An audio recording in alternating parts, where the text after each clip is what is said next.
एक गरीब मछुआरा समुद्र किनारे रहता था। उसके पास कई बत्तखें और कुछ मैना पक्षी थे।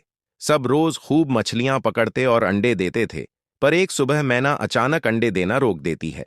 मछुआरे को बहुत दुख और गुस्सा आता है। वह गुस्से में मैना को डराकर भगा देता है।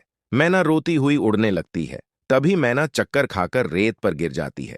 तभी एक बूढ़ी बतख उसे उठाकर अपने घोंसले में ले जाती है। मैना रोते हुए सब बताती है। बतख उसे खास जड़ी की दवा पिलाती है। फिर मैना बहुत सारे अंडे देती है और रोने लगती है।